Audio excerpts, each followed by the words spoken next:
said no to went through, and I think they assume you'll just be told, as much as you said no, someone else say, the people who said yes were more than you. So yeah, that's how you're supposed to uh, accept that. And but that's where my burning issue is. It burns me because I'm feeling we are not listened to, even if we are told umefanya public participation. There is actually no real public participation that took place. They're just doing it for the optics, but in reality there's nothing that is considered from what you, or no opinion is considered, or none of our opinions are actually put into consideration when it comes to making those decisions. Okay, thank you so much, Abe. Beatrice, then we go to Toria. How are you? Thank you so much, Fabish and KOT. Thank you for this opportunity to interrogate this SHIF. One, I would like to say that we said on call on Ruto must go, said Ruto must go, but did not say when. Why have I started with that? That we were so quick to pick up a clarion call after we won the Finance Bill 2024 war, but we didn't get to ask ourselves really, is this the first finance bill that came our way? No. Actually, there has always been demos in Kenya and protests as big as this one, but not as big as this one, about the finance bill. Another problem is the fraternity here on X had previously been co-opted in political spaces, or that is where a majority of us influencers been operating from. So while the politics of the day are usually veiled on access to information, that is whoever you're working for, the information they share with you is the information that you'll share. We are here and we need to be honest with ourselves, because majority of the persons here are disappointed that what they expected from this wheelbarrow government is not what they have gotten, and that we need to save this ship before it actually finally sinks. The one fact that we need to have on our fingertips is that actually the old systems are crumbling down, and our economy as well is capsizing, and it's on the verge of its deathbed. The one thing, again, the other fact that we must know is that the system is the people, and the people push the system. So we cannot expect not to continue asking ourselves, or we cannot expect that we don't ask where power resides after rejecting Finance Bill 2024, and then quickly not fail to move and advance towards finding out where this power resides and going in further to remove the layers of the first phase that we won, to continue ahead and ask what is happening in Parliament. Who is this that is passing these written drafts about these bills? Are our public participation views listened to? Because if we take it back again to the week on June, there were two. It actually details emerged that there were two kinds of documents: a first draft document on the finance bill, and a second ideal document. That once this one was passed, the other one was supposed to be adopted and taken to the president. And both of them, we got information that they were actually drafted by the same office, that is the office of the president. So we are not asking, and we are not strategically now occupying the boardrooms. Why am I saying this? We have been hell bent and preoccupied on listening to the noise, the emotional noise that pushes and fuels our rage. But we are not going and occupying the boardroom. You see, Michuki, a distant grandfather of mine, said, we need to win these kinds of war, the street war, and so what is wrong with my generation, the Gen Ys or the millennials, and we, the zillennials today? Our problem is that we have been incapacitated. We did not get the right tools.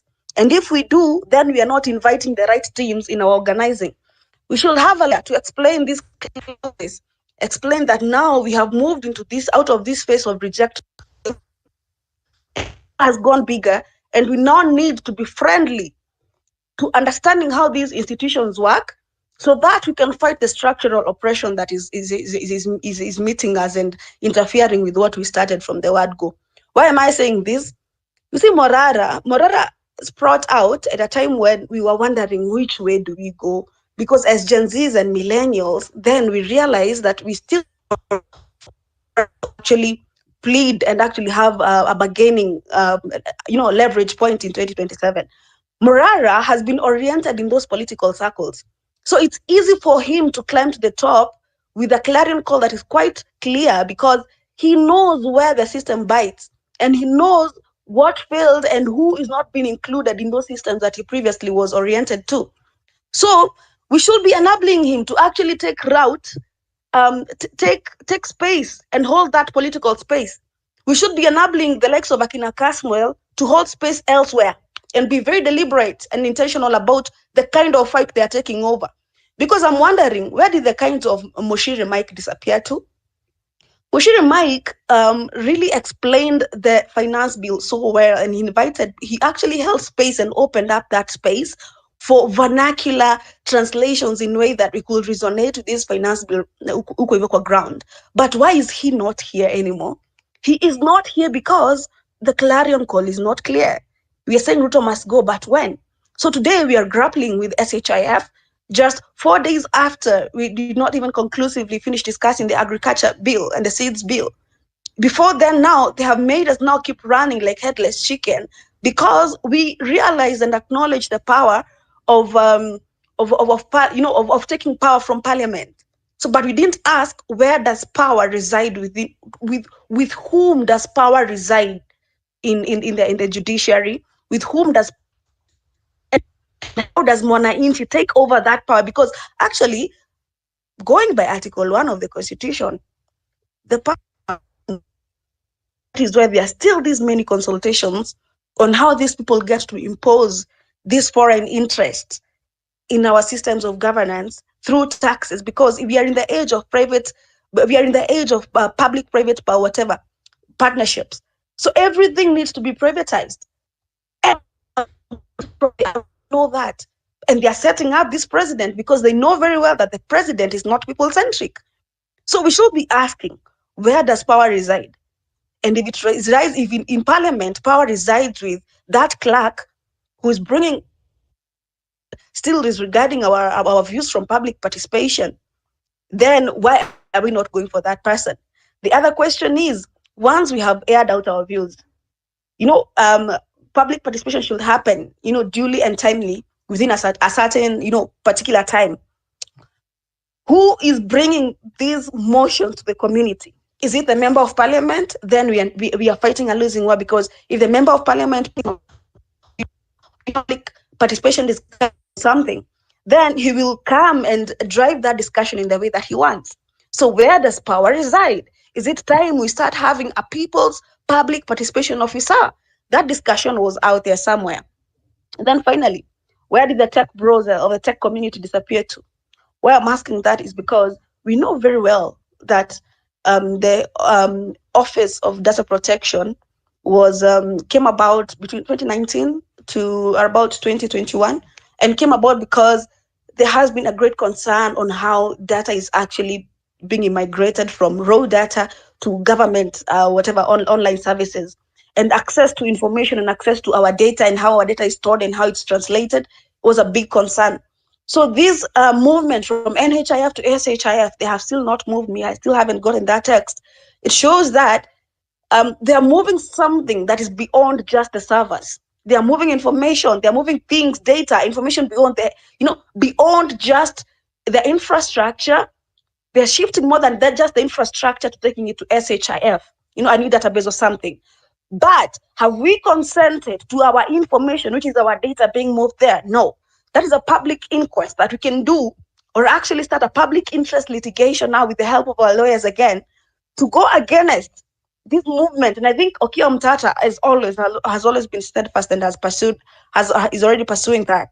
Why should we do that? Because, guys, we are not being deliberate. We're not being deliberate about teamwork.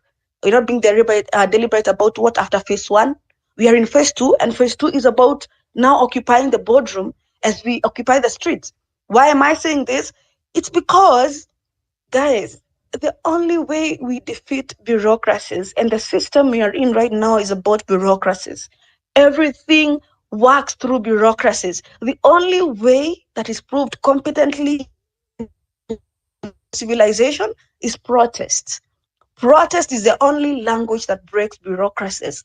So we can't be here discussing about whether we give strength to Okia Mtata. We should give strength to Okia Mtata and at the same time still occupy the streets, because we have to win both wars.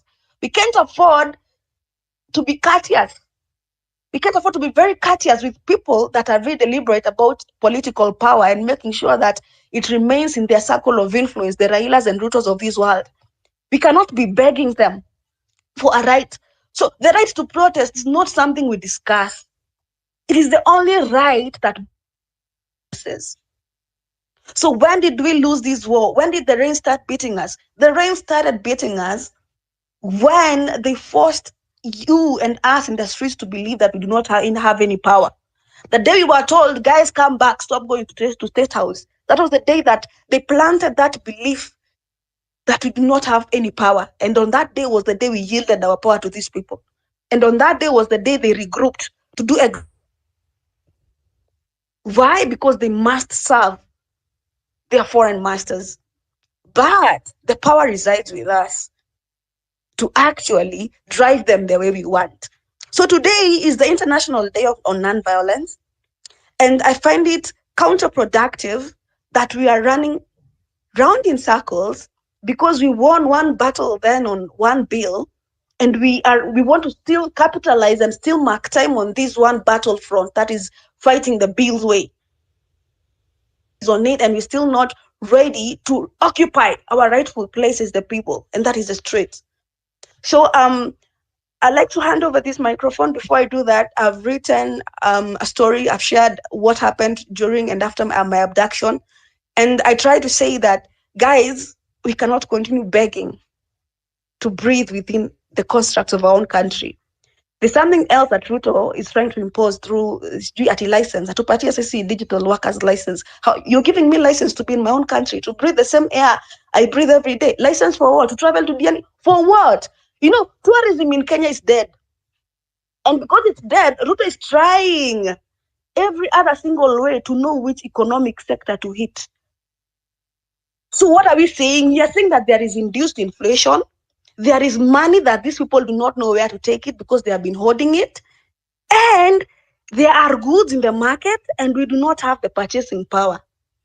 So our economy could just collapse anytime because we are not buying things and there are no sales being made out there. So guys, it's bigger. When the health sector is falling, the economic sector is crumbling and is on its knees. So we don't need to debate about whether it's constitutional or not. It's unconstitutional. So it's a question about when are we occupying these streets? And it's not just Nairobi, at the same time occupying everywhere else in the country. And then again, guys, let's be deliberate about our access to information. If it's time that we go and look for people within those systems that will give us information that will work to our favor, it's time to do that, because again, some of your frontliners have been co-opted by the NIS. Chini ya maji tu mnafikiria tu tuko pamoja na mtu fulani, lakini hawa watu, they are co-opted by. Why? Because it's about managing us. It's about managing us, kuhakikisha kwamba we are not going to protected areas. We are not fully taking our power. Why? Because this binary thinking that it's either we lose or they win is why we are losing it. So guys, the power is with us and we've been made to think that we do not have it, and we yielded it and gave it back to them because they planted that doubt, and they know what they did because they know that we do not know where the power resides within the systems that we should also be occupying. So guys, let's be quite deliberate. Let's be deliberate. Let's not be blind at tunaenda kuoccupy two streets bila kukuwa na this function. You know those technical that fuel this. We need them. We need them. We need to occupy hizo systems huko ndani kabisa. So guys, if you're only going to fight the street way, I'm sorry, but they'll keep coming for us. So we have to keep on asking ourselves, where does power reside and how do we take it? We need to be intentional. Yeah, thank you guys. Nikisahau kitu nitasema Kenya nimesahau. Please just give me space for that. Nikisahau nitasema. There's something I feel nimesahau and it's very important, but allow me for now to pause right there. Thank you, Fabish. Thank you, Beatrice. Anytime that you remember something, just don't hesitate to come and inject. So I think now I see my co-host, another co-host is here. Toria, please give your submission and then proceed to other speakers. Thank you so much, Fabish and KOT. I don't know if I'm audible.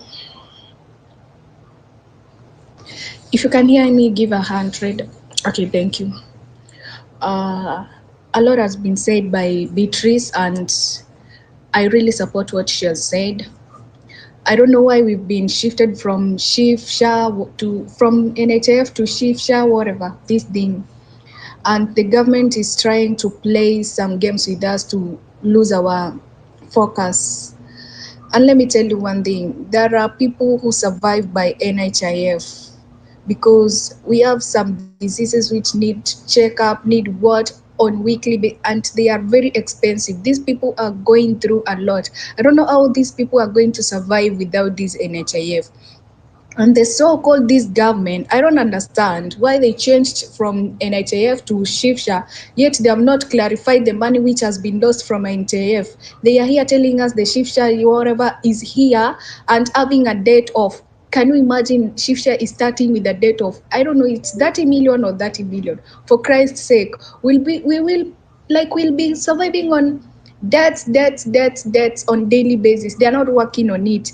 First of all, what that thing they are calling us to register on SHA, the EPR, that is an open platform. Your data are exposed for hey. They have even transferred us without our consent. We don't know. You just receiving a message. They are the one going ahead to give you a pin. Like this crazy, man.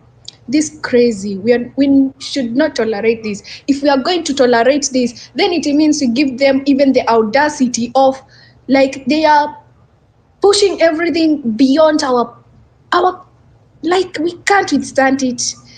If we're gonna accept this, then just be ready to be exported to Germany without even your consultation. Utakuja tu uchukuliwe upelekwe. That's what they are telling us.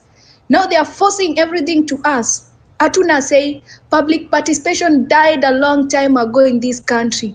If we cannot even have democracy, where do you expect to acquire public participation for? I think we should go to the streets, do every way, every means to stop them. Enough is enough. And Ruto is the major problem because if it was declared unconstitutional, but to him, yeah, it's unconstitutional, but he doesn't follow the constitution. So why the fuck are you telling him that it's unconstitutional? He doesn't care. He's looking for every means to loot. And mind you, this SHA, whatever thing is registered by the Indians, the same people who are being sold our airport, the same people who are in Ketrak. Like, are we going to allow colonizers to come back in our country to even control our hair, to breathe? Hatuna hiyo pesa. Me, honestly, I'm really mad. Like, I'm mad. They are wanna focus na vitu zenye wanna implement forcing things. Kesho inaanza kuwa functional na kuna watu wana celebrate na kuna watu kuinje wanaumia. Hey, this is not how a democratic country runs. It is not how it runs. Me, I really support what Beatrice you've said. Let's support. They could have, by the way, wakuja break down your SHA, SHA, whatever. We need to hear everything in particular kila part. And to be honest, hakuna benefit iko hapo. It's only them, they want to loot money through that. Mind you, hata hii story ya digital ID, utapata umekuwa inserted bila kujua. Trust me, venye vitu zinaenda hii Kenya. Sometimes I really hate Kenya, but I remember it's my motherland, and east or west, home is always the best. So I keep on fighting. How long are we going to watch people suffer? Niambie watu wa cancer sahi wanatumianga NHIF kusupport nini hizo chemotherapy nini. Tell me mtu kama huyo atafanya nini sahi NHIF ifanyi? Hiyo pesa tulikuwa tumeinvest kwa NHIF imeenda wapi? Like, oh no, enough is enough. Me, I'm tired of this country and this Ruto. Please, Josephine, go ahead. I'll just... Thank you, Toria, KOT, Fabian, and the fellow countrymen and women of Kenya. It's very sad, even today, I think first and foremost, I've just received that message at around 3 o'clock when I was at work, and I was like, how would my data be even moved without my consent, without me giving information? And kwa nini tunanyoshwa hii kitu kama sumbiri? Why, honestly? Fellow countrymen and women, can we stand up for ourselves? Can we go out there and destroy the offices? Can we go out there and deal with that woman in the Afia house who is pushing this thing onto our throat by force? Can we go out there and stop these things? Because this is our money, the work of our hands. Now we are being tortured with our own sweat, honestly.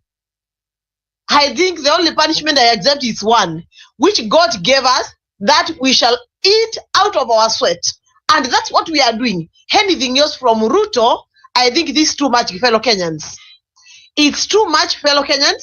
And it's a high time we don't even wait for Kio Mtata to go to court. We have so many people who can assist us. Because all of us, as long as you have received that message, we can come together, contribute, and even file a case in the court to say we don't want our data to be transferred. And NHIF to tell us how did they transfer our data to another entity without our consent. How? Because this is very unfair, guys. And we are not going to sit here and continue watching. A time has come. Personally, I feel so bad. I feel like if I would just fly and get a miracle where I just get to the State House and get Ruto and strangle him and throw him out through the window from the State House. Because it's very painful for Kenyans. We cannot take this anymore. We can't take this anymore. Guys, kama kuna watu wako hapa kwa DCI, unajua nini? Guys, we are planning to go out there, and we have to go out there. Let's call upon all the unions, leaders, now to step out, all of us, and we go all of us as a country, and they say we do not need this, and now Ruto, we have enough of you, you have to leave our country, and leave us alone. It's us to go, but once we keep quiet, and we continue talking in the space, we may not make any much difference. Because it's like you can talk, after talking, I will still continue. Mutameza kama subiri. Guys, time is over. Time is over, and you need to know that actually, Toria, you are saying you need these guys to come and elaborate to you. I can tell you on Friday we had a space with them, and they are so notorious and so rude. They were like, even if you don't listen, we are going to transfer you. It's you to hear what we are saying, but we are not going to listen to you. Because I tried even to engage them. Like, there's some gentleman there by the name Kamau, who is so rude. Anakwambia, mutatii kile tunasema si kile munataka. Imagine. Now, are those the people we are going to entrust with our money? Are these the people we are believing that they can take care of our health? These are the people who will actually kill us. These are people who can even do anything to us. These are murderers. Fellow Kenyans, can we wake up? These are murderers, and they don't care how much we are suffering. And the funny thing is that they need to wake up and know that COVID should come again at a different form, in a different shape, so that we see whether they run to the international countries to be treated. So that, and they start dying in the countries we watch. We don't want to pray about prayer against people, but it's very painful, guys. Can we stand up for our country? Can we stand up for ourselves? Not actually, this is not our country now. Can you stand up for yourself? Can you get out there and say, now I cannot watch as I pay my money and I cannot access services? I cannot see losing my money and my family cannot access services? Can we stand up for that? Even if there's nothing else we can stand up for, now stand up for yourself so that you get your medical cover that you deserve. Actually, very few amendments were needed in NHIF. Not all the things, everything in the NHIF was good. And even a small child, you would tell them about NHIF and they understand. Even when you send them from school, and hospitali useme ya kwamba kuna NHIF, upeane namba ya dadi, utatibiwa. Upeane namba ya mami, utatibiwa. Right now, what is this? Takataka gani? We are being taught now, we are being shifted to, why should we invest on a new structure while we had proper existing structures which have served this country for so many years, and yet we still remain here and we are waiting for Ruto to do what he wants to do? Does it mean that Ruto is the only educated guy in this country? Is he the only critical thinker in this country who can think on behalf of 50 million Kenyans? Does it mean we are too stupid, guys? We are not, and we need to get furious against this thing. And we go out there, and even we clear the parliament because we are tired with the parliament. They are useless people. You see people out there talking, and you are asking yourself, how did they even get to the parliament? You are wondering. Guys, we need to stand up and go out there, fight for yourselves. Let's call upon our all union leaders, the big influencers in the social media. Can you reach out to the KMPDU, reach out to clinical officers in this SG, reach out to any SG of the union in the country, so that we organize tomorrow, we all walk out and go to walk to the NSSF offices, NHF offices. Let them tell us how did they transfer our data to other bodies without our consent. And at the same time, we have to go out there during that year office so that they know we are serious and we don't want this. But if we keep quiet, guys, we are going to be oppressed, and eventually you will be the poorest people in this country, and these people will take advantage of that, and they will rule us, and their children will come and rule us, and their children will come and rule our children and our children. Can we stand up for what we know now? And can you stand up, even if not for anything else, stand up for yourself, for your medical? Know that your medical is very key. Thank you so much. And I'm sorry for being very furious. Anyone who feels that I've just heard them, I really want to apologize, but I am not apologetic to anything that I've said. I've said once and again, whoever thinks that they need to arrest me, let them come and arrest me. I better die in prison fighting for my rights rather than remaining free and serving this country as I watch. Thank you so much, guys, and may God bless us. Let's stand up and move out for ourselves. Let's move out there. Let's meet all the union leaders. Let's join hands together as a nation, and we go out there and tell these people no. And we are how to say we do not take this any longer. Thank you so much, and may God bless us. Thank you so much, Josephine. And that anger, you don't have to be apologetic to anyone. It's your right. You are the one who is being oppressed. You are the one who is going through this. You are the one who is your payslip is going to be deducted. Your privacy, your data has been shared. You know, that app is actually not secure at all. Not secure. Let me ask you, if our data is being shared like this, are we secure anywhere? It means that hata ukifanyeko nini, utatresiwa tu direct nini. Like, I'm so mad. I'm literally mad. Let me tell you this. They have, what about, I was thinking, where didn't they do typing error? They lose the names from NHIF and they get lost on the way while transferring to the Shadin. But when typing 360 million is able to get lost, nobody is talking about that. Like, this country, we don't have a say anymore. Our voices, they don't matter. So we need to go to the streets. This is the only language they understand. I think even if it means to burn down the parliament now, we gotta do it. Enough is enough. This parliament is the one which these punitive bills and bullshit they are introduced and passed. They don't think about people outside, if they are oppressed, if they can withstand, if they can do or they can't. They're just thinking about the benefits they're gonna acquire from these things they are passing. For Christ's sake, mtu hata wa ushago hata ajui shasho shini nini. Let me ask you this. You've been transferred, ulikuwa na NHIF card ndo ulikuwa unatumia. So what about na NHIF number? What about shisho whatever? Utapewa card ingine? No. Kuna no. And they have the audacity. I've just seen ati walifanya nini? Ati CS of Sports spend 1 billion to hire UON consultants. Yani 1 billion. Wanatuwekea madeni kila kona, left, right, center, sijui wapi. Next tunaintroduciwa bili ya kupumua. Wase tutakuwa tunalipa hewa, tunalipia tax. Pali imeenda sasa, because honestly our opinions, they don't matter.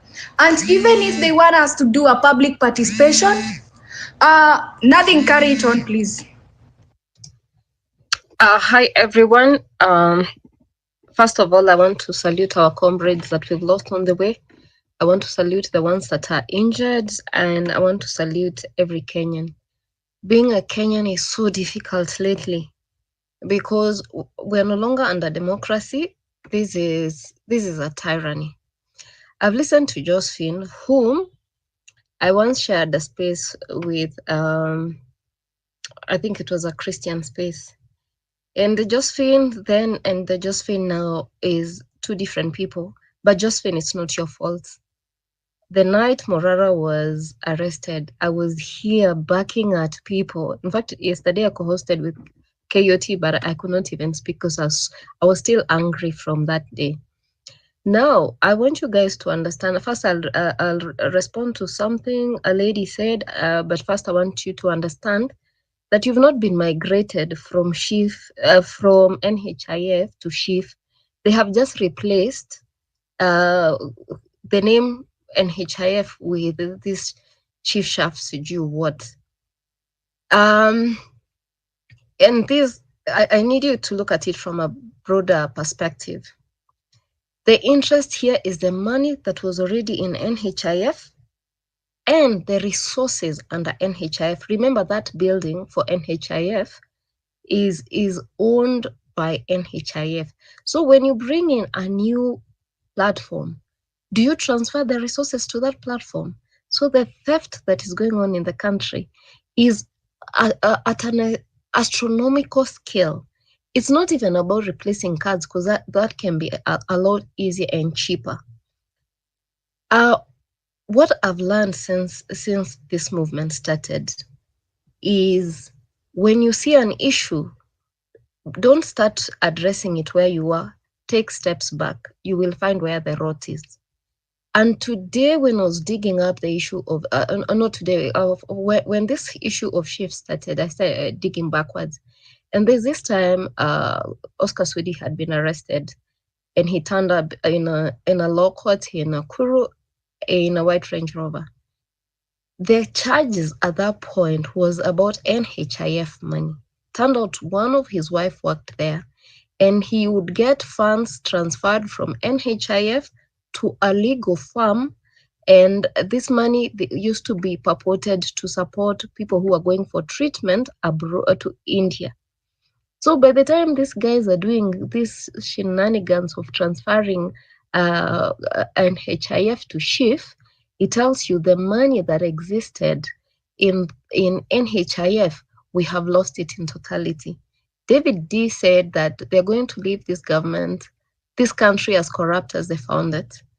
The Shif, Senator Onyonka, I believe, showed CR12 that indicate that the owner, the Shif is registered under Mwenda who is David's D wife. So it's no longer a national asset. It is in hands of private people. Another thing on this Shif thing, why are they messing up with the healthcare system of a country, which is part of the basic needs? Government is going down. Initially, when I look backward, and I'm very frustrated because it's so difficult being Kenyan every minute. Initially, if something exchange had come, we would not be united. People would be looking backwards like, oh, maybe if we gave him a chance, he would have. These people are destroying the nation at an alarming speed that there is nobody who will ever wish that they came back. So as I look at this, and I keep saying it's a spiritual battle, I know this government is going down. I know they can abuse the constitution, they can abuse the law, but they can never bribe God. So whatever happens, I don't know in how long, but this government will go down without a doubt. You cannot walk on the graves of people, on people's blood, and destroy literally everything. you ever found working. They explained that the reason why they had to move from NHIF is because the system was an issue, which I greatly disagree. If the system was the issue, they said they needed 104 billion to invest in that system to transfer people data to this particular new platform. But 104 billion would be a very good hospital with all the facilities that we require and fully furnished. So there's no interest of a common mwananchi if a system, a useless system, yet we have Kenyans who are IT gurus who are doing very well, even back at home and in the diaspora.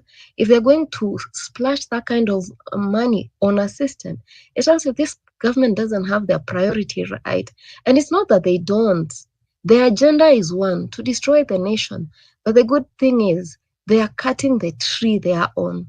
Because when it falls, their fall will be so loud, there'll be nobody to sympathize with them. There's going to be absolutely no one to sympathize with them because the chaos in the education sector, health sector, the farming, there's nothing that is spared.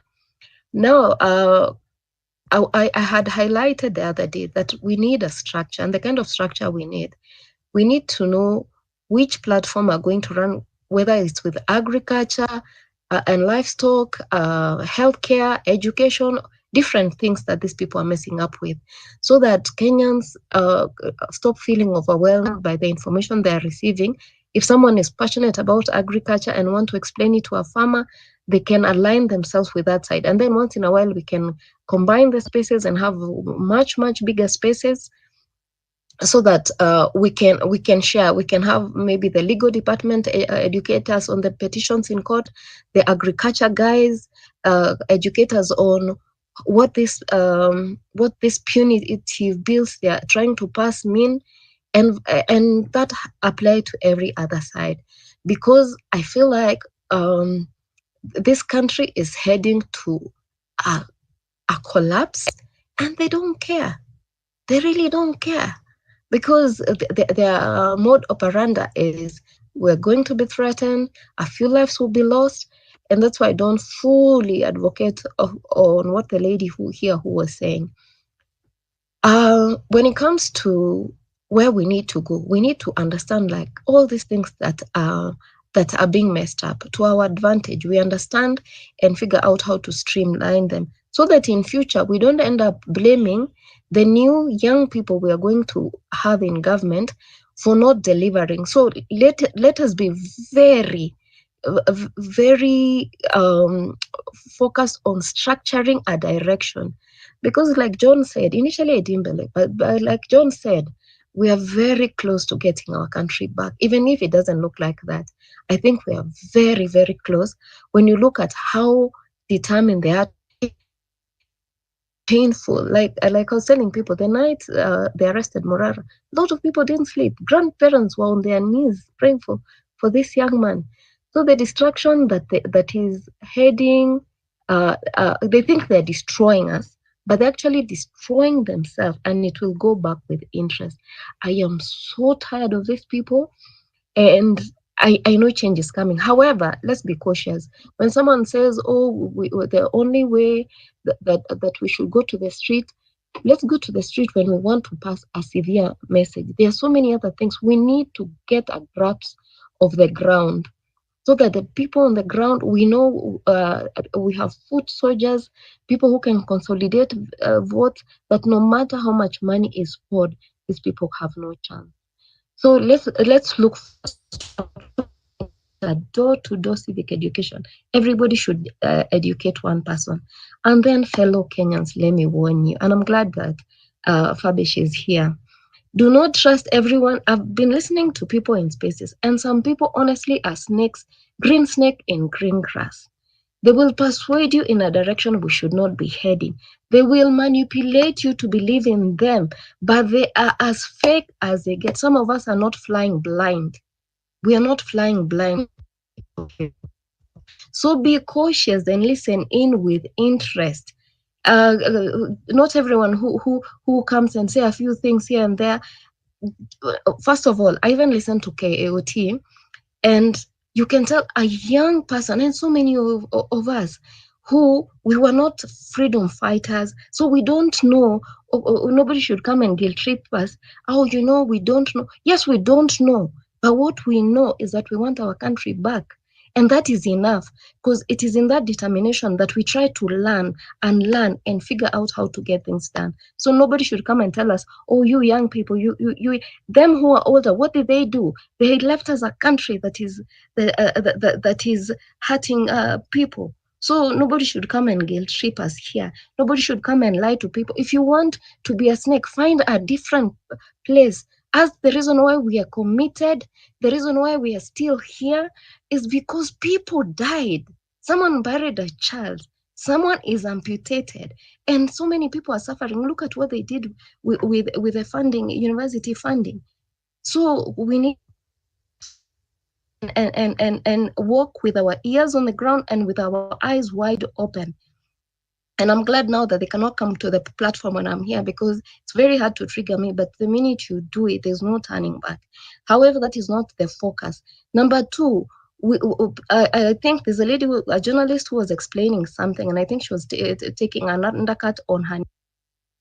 Journalists are the least. So when she said that people should not go to protected areas, there was a reason for that. She still went to codes of ethics as far that is concerned. So we shouldn't come to rip her apart. She has done such great work. So let us focus on where we fail, and we will fail so many times, but we are failing forward. We are never going back. So in whatever we do, let's look into teaching each other, standing together. Don't look at what I'm doing wrong. Look at how can you help me? How can you hold me up? The same way, a picture, KOT as a student, has classes to go to, is on the street, is everywhere. And it's one person. Can everyone talk to your relatives and teach them something? Talk to your friends, your neighbor, talk to strangers. We are no longer strangers anymore. So that is where we need to focus on. This shifting, I need you to understand that nothing was, we have not been migrated. They just introduced a new name. They just rebranded the way that they rebrand parties. But the interest here is that there was so much money in NHIF, and that is what we need to uncover. Put the CR12. We need a team of lawyers, and thank you, lawyers. You've really been of help to the movement. We need teams of lawyers to really go to court and say, why is a private entity operating such a critical aspect of healthcare? And number two, why is it that they're not obeying public participation? We have seen, I've been looking at those things, they even call public participation, including schools are changing hands. Instead of making education free in Kenya, they are taking public schools and turning them into private sector. So these guys are turning Kenya into a private entity. This is our country. It doesn't matter where you go. Kenya is home. So that said, we need now to restructure, figure out which direction to go so that we don't lose on agriculture or anything else. And I'm so sorry, everyone who's hurting, because I've realized this thing is getting very personal every single day. So let's support each other. Let's support KOT. It bugs me when we come here and I can't see your number up there. We need to support KOT. Like I said, he's a student trying to run the space. I tried to run a space and it's so emotionally draining. So be kind and generous. Open your pockets and use kind words. And we're not here to bash each other. We're here to save our nation. I thank you and I yield the mic. Thank you so much, Nadine. And guys, unity is where I keep saying unity, togetherness is the one which can help us pass this information, know the direction we are heading, numbers. So I've just checked down here, only 17 people, and we are 156 people in the space. Only 17 people have.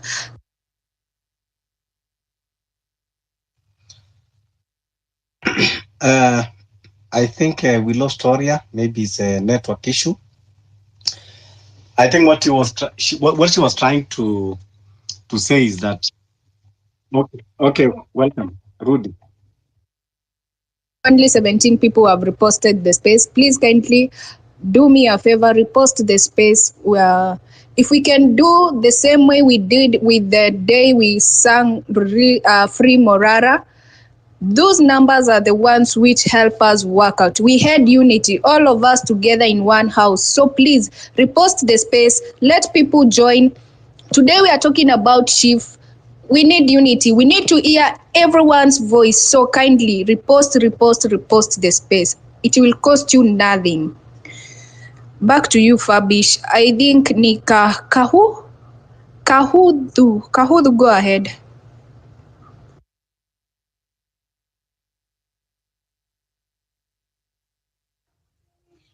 Yes, it's Jackson, but I've changed the name. Mnanisikia? Yeah, tunakusikia, go ahead. Okay, in my perspective nitatumia Kiswahili. Je, tumejaribu kufikiria ni pesa ngapi wanachukua monthly hizo za NHIF, na pia nataka kuinclude hizo za NSSF. This is a lot of money. Now, kusema wanabadilisha hii kitu, with me I think this is a big scam. Hizo pesa zote zimeenda wapi ndio tufikie hapo kwa kubadilishwa na ianze mipango mingine? I think this is a way of looting our money. Nafikiri hawa jamaa wanachukua hizo pesa wakaeke kule wanapeleka, and then we are left hapa tukiwa maskini, tukufe, magonjwa, everything. Na I tend to think kuna mambo mengine ambayo yanafinya, but it seems hatufinywi kwa sababu kuna mambo ya health, kuna mambo ya elimu, kuna mambo ya kipato, everything. Na hawa watu wanatushift mindset kila wakati, wanatupeleka sijui impeachment nini. I think it's the right time now tuwe kila pahali kama mwenzangu alivyosema, going to the streets everywhere, kwa sababu kuna dhulma kama the issue in Mombasa na vitu kama hizo. So kama kila mtu anasikia hiyo kufinywa, then I think it's the right time tuende barabarani, and for the kama hiyo ya Omkia Omtata vile anachukua hatua, naona ingekuwa vizuri pia wengine wangechukua hatua mahali kwengine, manake hata kama hiyo mahakama naona haifanyi kazi vizuri. Hiyo mahakama pia haifanyi kazi vizuri. Saa hii wamebadilishwa, wanaangalia mambo ya impeachment, so wamebadilika, yani they want to take us where they want to, na si vizuri. Wanataka kubadilisha hisia zetu tuangalie hayo mambo, na hayo mambo hayatuhusu. In fact, mi nimebadilika kabisa, sitaki kuangalia hizo news kwa sababu this is nonsense they are doing to us. So mimi nataka tu tufikirie how much money has been wasted. Hiyo collection ya kila mwezi ya NHIF, hizo pesa zinaenda wapi? Because it's a lot of money. Na kama wanabadilisha and they tell us that there was kulikuwa kuna sijui deni, na every day they collect money. Sasa kama kila siku wanachukua pesa wanakata wale ambao ni wa mishahara na kuna wale ambao wanalipa kibinafsi, this is a lot of money. Hiyo mambo ya NSSF, I think it's a big scam also. Kwa hivyo I tend to think wananchi bado hawajakasirika. Hiyo civil education iwe inafanyika, because there is this channel hii ya WhatsApp hii, tumeni habari, because with me I can't do it, lakini for those who can do it, tumeni hizo habari. If there is any information you just send it, and I will take part in the public participation. Hiyo ndio niko nayo, asante. Thank you so much. Naona there is a lady that has posted kwa comment section. I don't know how true is that information, that Wakili Okia Omtata has been denied a court order to stop the Chief. There is a lady called Modern. I don't know whether that information is authentic. Could you kindly please come to the speaker and share with us? Yeah. Then vile Tori alikuwa anasema, let's share the space so that we can have as many Kenyans joining in so that we can be able to dwell on this issue wakati tukitafuta solution. So please, everyone on the speakers, wale ambao mko listeners, even those anonymous, please share the space. I think naona Xavier, you are raising your hand.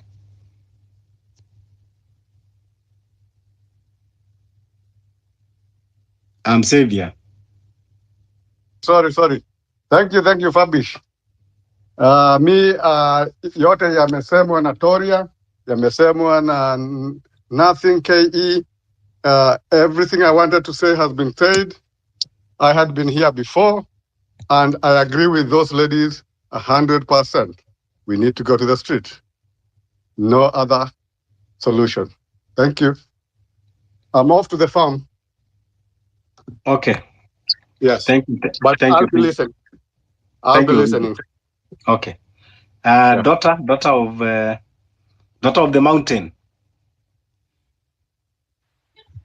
Here I am. It's not Mount, and it's not the Murima we are talking about. Oh, it's not the Murima. No, I don't conform to that nonsense. I'm just a daughter, a lady from Mount Kenya, born and bred. Very good, daughter of the soil. Okay, So okay, carry on. allow me to just mention a few points. Yeah. The other day, context is, I think government already knows just how much information is being sold or solicited from Twitter. Yes. So I think the best thing we can do now is I saw a lot of uproar from TikTok when Rana was arrested, and I think this government in check, people in check, is not to be predictable, because the moment we are predictable, we give them a space to counter us. Even as we speak right now, I know and we all know that there are government bloggers and government agents who have been sent to infiltrate this meeting, get to know what people are saying. So even as we talk about SHA and how to counter it, it's important to note that before we counter anything, there are people here who have been, agents, Kamati Rombaya, they have been sent to counter whatever we try to do. So, like my other speakers have mentioned, first and most important thing is to disseminate information on what exactly the government is trying to do with this in the villages and in the informal areas where people might not necessarily have the luxury of information like we do, especially when we are in the metropolitan areas. And so when you tell someone, and these are people who have been paying NHIF and they have not been getting services, because we know they have not been getting services. If you've been paying NHIF for your parents or your dependents, you know that if you go to a government hospital, the only thing that card used to pay is consultation. When it comes to labs, when it comes to drugs, when it comes to tests, NHIF, it was always you're not covered. If it's inpatient, they would only tell you are covered only for the bed. Now, when you look at this, what they are calling bans, in terms of NHIF, what they've done is they have moved it from being NHIF is paying these services and then you pay the others too. NHIF this SHA thing will pay what they want. Basically, they have told us we don't care whether you can afford to pay or not. We will pay what we feel you deserve. So they are not even giving you the freedom of, if it's government hospitals, everybody has one. We are on the same band to pay. This time round, they are categorizing us so that if I'm employed and I'm paying 2.75%, I have a private employer. This private employer will most likely give me a private medical cover. So there is a way they are able to integrate the two. And so the most likely thing, especially for people who have employment, is they will always end up in private hospitals because of this employer's card. It has better terms, So now what happens moving forward is that if you go with this private insurance to a private hospital, you are most likely not going to receive all the services you'll be sent at government level, and vice versa. So that whatever you've been experiencing with Nhif will now be 2 times worse. Now you can imagine for patients who are undergoing chemotherapy, especially, you are being told that if you are going to KU, for instance, or Kenyatta for your chemotherapy, or even Kijabe for your chemotherapy with NHIF, and they were paying the full amount for maybe 6-7 sessions, now they'll be like, we will pay all the sessions, but per session, we will pay this percentage and you will top up the other percentage. So it looks like you're benefiting, but in real sense, the government is benefiting more. So how they have categorized this thing is, the assumption is, out of maybe say those who are getting 2.75% cut from the specialist, out of every 100,000 Kenyans, out of the 100,000 Kenyans who are being deducted, maybe 10 will get sick on average and go to a government hospital. So what happens to the other 990,000? And I mean, the other 90,000, those funds, those ones are being bundled up together. And when they are bundled up together and there is no accountability being asked from the government, then that money goes into people's pockets. Because I remember they mentioned, and they were very clear when someone asked what happens because if someone does not register to SHA and I'm already an HIF. And they responded and they said nobody will be registered without their consent to SHA, even if you're in NHIF. But I think today, almost the whole country, everybody has, if you have ever registered for NHIF, whether or not you are paying, everybody has been migrated. So the only way to fight them is to join them. Actually, if you can't, and this is what I mean, that they're trying to tell the villagers that dial *147#, then continue with that. But our responsibility is to tell these people, before you dial that and register yourself, ask questions. Ask that chief questions. If you know very well that you transact, they have a way to track. If you know very well that you transact via M-Pesa, or there's a way they will be deducting money, because we will soon find out, then limit those cards.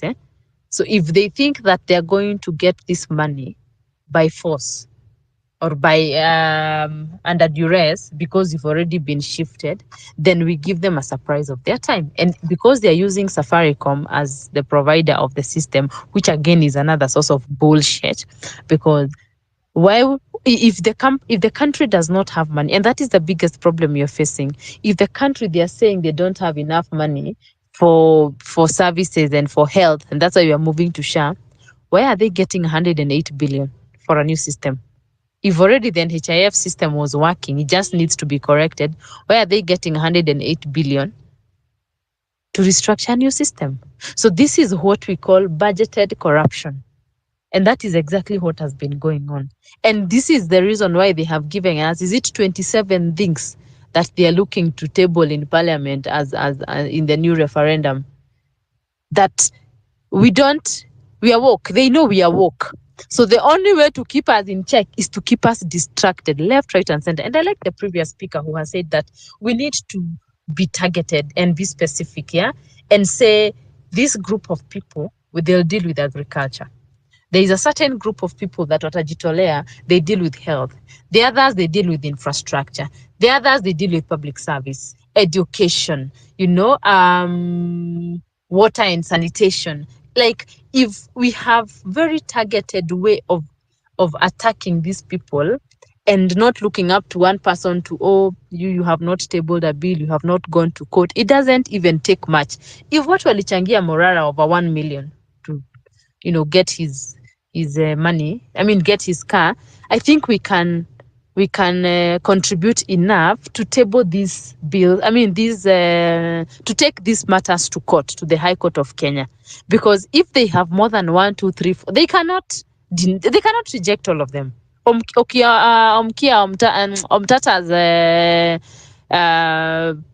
petition maybe has been rejected. If we have 3, 4, 5 more people tabling the same to the High Court, otherwise reject zote.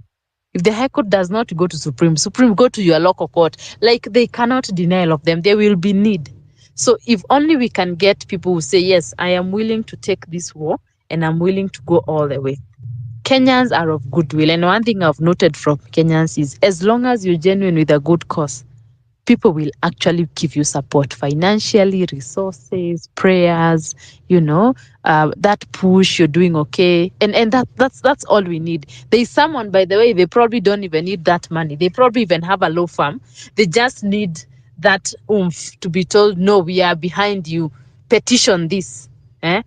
3, 4, 5, 6, 20 Kenyans will join us there as the people who are petitioning with you against the government. So if we go in that direction, then we'll be fighting them in their own game. Other than every time tunakuja na kifua, they will always outnumber and outpower us, and especially outpowering us because they have the weapons. They have the weapons and they have the machinery and they have the resources. And that's why even if you go, you see people in we keep wondering how they keep abducting people who go to maandamano. But they have a way to triangulate and get us and get, those, if it's phone numbers, wanapata zile simu zilikuwa kwa hiyo area, or people who are walikuwa naandamana, and they track you to that phone to where you are. Kenya has those systems. So the only way to fight them is through their own game. And at the end of the day, like Rongiri has said, they don't care. They have killed before. They don't care if they will kill. But then at the end of the day, no freedom was bought without going to war. And it's like they are trying us. They are tabling. Kimani Ichung'wah was saying that they need to table another bill whereby every time they are passing a bill or they are discussing issues in regards to whatever it is they want, they need the parliament surrounded by security. What does that tell you? They already bought the fear. Roles are reversing if you think about it. Now we are no longer the ones in fear. They are the ones who are in fear because now they want to be protected because they think, us with our water bottle phone and a flag, we are a threat to them when they are passing a bill to impeach Gachagua, when they are passing a motion to extend their term of life, and they have not even done anything in their constituencies, So it's imperative that we understand we are the ones who have that power. And every time they will keep selling us that fear because they know at the end of the day, we cannot fight back with the same magnitude they will fight us with. So the moment we understand that and we know where to hit, it would be very easy. This is the 4th time Ibrahim Traore assassination has been attempted. It was just last week that the 4th time his assassination has been attempted. That tells you that he's doing something right. He's doing something right. And whether they in our country they impeach Gachagua or Ruto or wherever, or even themselves, they will not stop this greed. And this unfathomable greed of wanting to take everything, whereas they have the time. And that's why they're extending the timeline, because they know they will not come back. 98% of these members of parliament and women rep and governors, they know they are not coming back. Ask yourself, while we are in the middle of impeaching a deputy president, why are people impeaching a governor? MCs are impeaching a governor. Like, the distractions are so many that we don't know where to fight. And so we are all over. It's Mombasa, the case of Bruce. We are trying to fight for justice for him. Before even that happens, Morara is arrested. Before that happens, impeachment is ongoing. Before that happens, there is so many things that are happening at the same time. And it's not a coincidence that they're happening pamoja. Someone is pushing the agenda. Keep these people busy. When you keep these people busy, at the end of the day, they are like, nobody will listen to them anymore because everybody is saying everything. So if we are having 10 hashtags that are go, we cannot be heard. But if we pull resources and decide, you know what, with reject SHA, na tuamue we are rejecting SHA mpaka ikataliwe, it will happen. After that, tuamue we are going for the governor of Mombasa, impeach, or hold him to justice, because it's unbelievable that I'm almost concluding. It's unbelievable that you will never have a politician who has been tried and jailed for their crimes. It's always there is no evidence. And our Kenyan laws are very unfair because you are innocent until proven guilty. Someone is guilty. They know you are guilty. They know we know they are guilty, but they will always have resources to avert that. Nobody will ever see them guilty. So until we get into a system where people are held responsible and people in power, because they will jail, like that controversy discussion, they will jail a 17-year-old a boy for having, sex with that 17-year-old girl who gets pregnant, he's jailed for 30 years. But they will not touch a politician who shot someone live on camera. And the DJ is now paralyzed too late. And for some reason, we all forgot about that incident. And now Babu Owino is people's favorite character. He's the fighter of the people. But that neighbor of yours mwenye alishikwa ameiba baiskeli ya mtu amefungwa 15 years. Like, there's no justice for the poor. It is so sad. And it is not a unique situation in Kenya. It is something that has poisoned the entire continent in Africa. You are an activist, hivi kidogo kidogo, you have been arrested, you have been abducted, you have been tortured, they have tormented you. Joshua Okayo is still suffering and recovering from what they did to him. So you can imagine, once they know that they can sell that to us, then where do we stand? So I wish we can, and it's important people to align. If you know very well that you're good in a certain sector, like if you have a group of say doctors, and you guys can push the agenda of Stop SHA, join them. If you have a group of engineers and you can do something towards infrastructure, join them. If you are in hospitality and you can work in that space, let us join hands and fight this thing as a team. Because if I trend the hashtag, reject SHA, and someone else is trending Ruto must go, the other one is trending justice for Bruce, the other one is trending, Kenya ni home, we will never have one voice. And of course, they win at the end of the day. So if we can have people join hands together, tuambiane tu ukweli, and inbox if you have to. Like if I'm inboxing, like Fabish, if I'm inboxing you, nikwambia, where are you strong at? What information do you have, or what knowledge do you have that we can join together and pull people in that space, and then we can be able to fight that pamoja. It will be so easy to actually have targeted attack on this government, and by the time they realize it, it is so strong that they also running around trying to break up all these agendas without necessarily knowing where to break. Thank you, and I yield the mic. Thank you so much. You have spoken a lot of points. Yes, even me have been, of that opinion that we need to form a shadow, alternative governance, so that we have people that they are special in every field, in every sector, and we'll be able to unearth what is happening, in those spaces.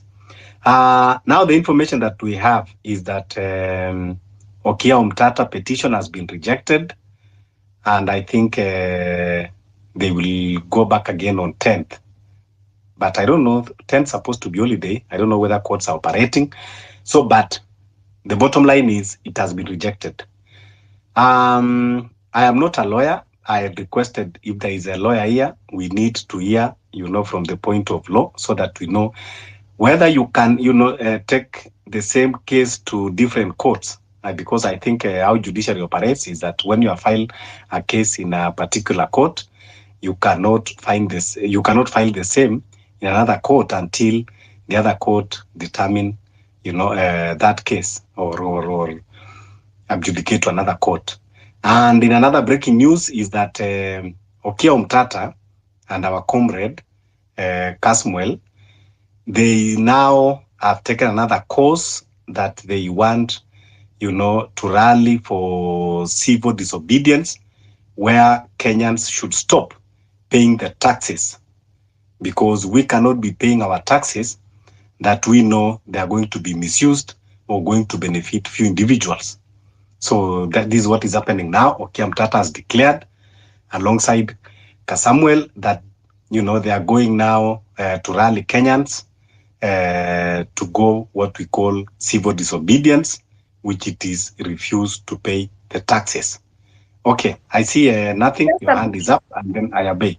Just a minute, Fabish, and I think Daughter is the one who was talking, and I want to see this like, yeah, we've been having unity, but the problem is that we are not coordinating the way it should be coordinated. The moment we were pushing the hashtag for Free Morara, we joined our forces and we all went to one place. That's where we camped. We had one topic. If we decide today it's reject Nhif, let's help spread the word to the wool treater. Whoever wants to join us, let's all camp in one place. We keep pushing, pushing, pushing. That's how we're gonna amplify this force, and our voices will be heard. And I want to urge Kenyans of goodwill, true patriots, let's support His Excellency or Honorable Okia Omtata. What he's about to do, I think it's gonna help Kenyans in a way. Yeah, even though he's going to tell people not to pay tax, it will be a mode of civic education, and also trying to help people understand the reasons why they will not be paying this tax. I think if we can't approach this thing in a judicial way or through the court or whatever, then we do other way that is almost the same but has impact on whatever we are tackling. I think it works, and I have full support personally on Okia Omtata and the rest. Whoever is for the cause, I support you. Let's not fight each other. Let's focus. Please, let's not lose focus. We have a lot to tackle as a country. We have Shifsha, we have Adani, we have this, we have that. Don't forget now, as we are talking, nobody's talking about justice for Bruce. It doesn't mean that it has never happened before. This is the only person who gained that courage to come ahead and talk it out. So guys, let's support him. Let's help him gain justice. I hope we could hold a space for a whole night trying to seek for justice for him. It will be so good. We have also another other comrades who have been abducted, have gone missing for long. Please, let's not assume them. They are one of us. We are brothers and sisters, guys. Let's try, and hata kama ni kuhold space, kama leo ni justice for Bruce, we do that. Kama kesho ni like the MP Yusuf Ahmud ama anaitwaje, yeah, that nigga has been missing for more than almost 25 days now. Nobody's pushing that, guys. Please be your brother's keeper. Leo ni yeye, kesho ni mimi, kesho hiyo ingine ni KOT. Who will give a shout out to me if we don't check up on each other? Let's do that, please. It wanna help. Imagine hata akitokea ata lose hope ya kukuja kuvoice like sauti ya watu, because kama yeye mwenyewe akipotea akijaribu kuvoice out sauti zenu, hakuna mtu anaenda ahead kumlilia, then what will he benefit from kukuja abdactiwe kila wakati akivoice sauti za watu, hata they don't mind about him. Mi sina mengi. Retweet the space. I'll be reading the comments in a few after the next two speakers. Okay, yeah, nothing, go ahead. Then Ayabe. Then we go to Thank you once more. I wanted to persuade everybody. I think we have to run different spaces like for agriculture, and that's why like Toria is asking why we are not amplifying the missing MPs issue and the Bruce's issue, is because we are tackling, there are so many issues. It's like we've been bombed with chaos, and if we don't structure ourselves to different groups deal with different issues, and then once a week we come to the space and look at progress and we get educated, let me tell you, we will lose so much than we stand to gain. If say KOT runs with an issue, it does not mean that there's no unity with someone who's running with a petition. We just have to figure out a structure that eventually will work. Like there's a guy whose handle is Amchege. That guy tweets constantly about missing people, even if it's not from the movement, and I always retweet. But we have majority of people who have curated their handles. This time, I need people to understand we are at war, and the war to be won, we need a simple structure. As we can even have one space and say, Kina so and so are going to tackle those particular issues. I tend to think it's a prudent direction to take. If we don't, we will learn very late, because the issue is we learn and re-strategize. We fail and we figure out a better solution, so that if we know there's a team running with justice, like for Bruce, for the missing MP and so many other missing people, everyday will purpose, even if this space is talking about Shif, they will purpose to highlight. That way I think we will have a stronger team, because we will always be as weak as our weakest link. Thank you. Yeah, thank you. And to emphasize on what Nothing is saying is that, we need to build ourselves and make ourselves a very strong team. Kindly make sure that when you're in a space, follow each other, so that, because when we build ourselves, at least we'll be able to monitor who is posting what, and then we'll be able to amplify, the voices. So please, when you're in a space, look your left, look your right. Yeah, let's follow each other. Follow the host, follow the co-host, follow the speakers, so that we have one, large family, and we'll be able always to have an easy way of sharing information. I think, Jasiri, you are here before Smack and before Kochu. Jasiri, go ahead.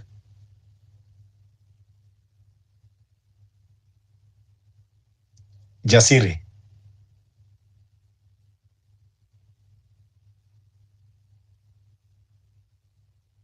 Ilukasiri. Okay. Kochu, go ahead.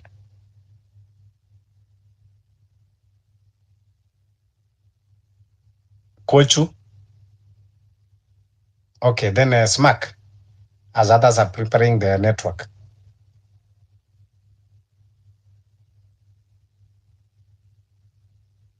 Smack. Hawa watu wako huku kweli? Toria, unanisikia? Then, okay, Sesko, go ahead. Okay. Fabi, unanisikia ama unajua naona asisikii watu hapa. Nakusikia. Unanisikia? Nakusikia. So there's someone who was talking about mambo ya kesi ya koti and something. There is no system in Kenya that is actually working. The only option tumebaki nayo sahi, there is nothing about dialogue, because even those courts zimekuwa sabotaged. There's nothing that is working. There's no system that we're supposed to use. I'm wondering, people wanatoa wapi hizo options? Yes, ni poa, we are discussing about them, but when this thing should get into our heads, no system is going to work in Kenya. Hata tuende koti gani, hata hiyo Supreme Court, they are under someone. It's so frustrating Kenya, hata tuko na PDD huku sasa. Mambo ya Bruce hizo ni gani tunasikia sasa? It's so frustrating though. Na hiyo mambo yake itapigiliwa juu na story yake iishe. Because we all know how this thing is going to end, because there are no systems that work in Kenya. The only thing I think can work is going to the streets. Unajua place imefika sahi, we cannot be ignoring the fact that hakuna system inawaka ati tuanze kusema tuende kwa lawyers mara nini. It's not going to help. I think going to the streets is going to bring some change. Unajua kwenda kwa street inaleta visibility kwa vitu mingi sana. Inaleta attention, inataka attention hadi kwa hizi traditional media na hawa polisi makers wa kitambo hawa. It really helps. Iki-involve hivyo pressure inasaidia sana.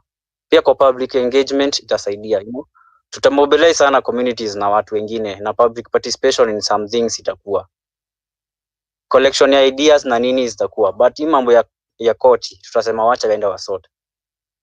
Pia watu tuwapea pressure. Hawa sana decision making hawa. When we go on the streets, we give them pressure. Hawakangi na amani. I wish ungeona hata venye walikonda time hizo nini. Tuko tunaenda streets, watu wanaenda streets na ni usiku, watu wanaimba huko. They don't have peace.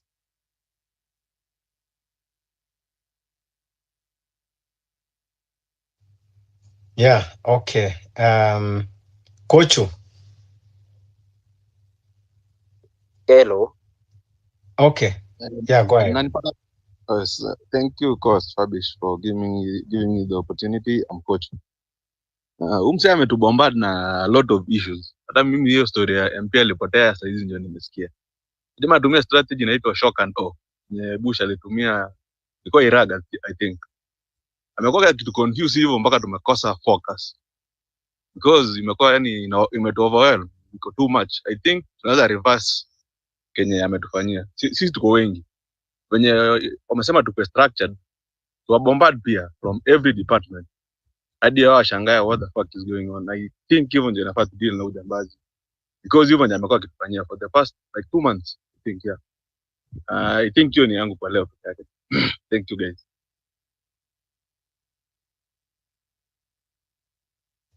Toria, you wanted to read the messages from the comments?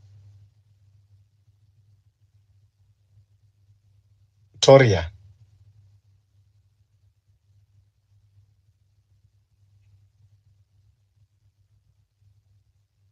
Toria. Toria, unanisikia? Nothing, unanisikia?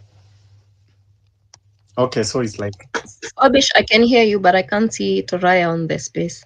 Okay. I think she dropped. Maybe she dropped. Oh, she's on the listeners. Sorry. Toria, kindly request again the mic. Then we go to Smack. Smack. Unajua what's happening in these spaces? Okay, go ahead, Smack.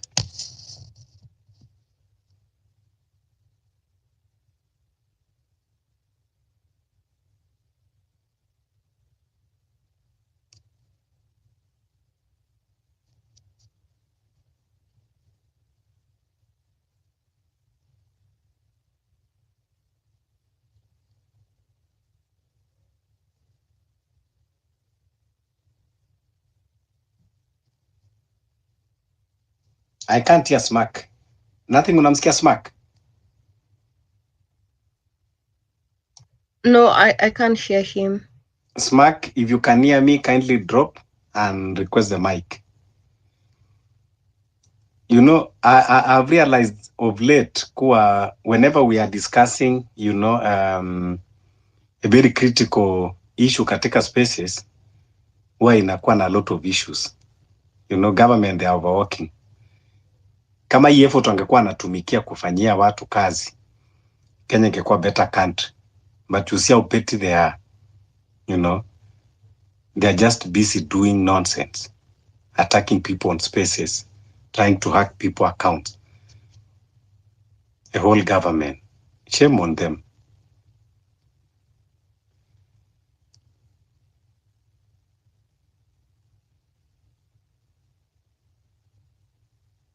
What we need to do is let's kindly retweet the space. Let's post so that we can have as many participants as we can.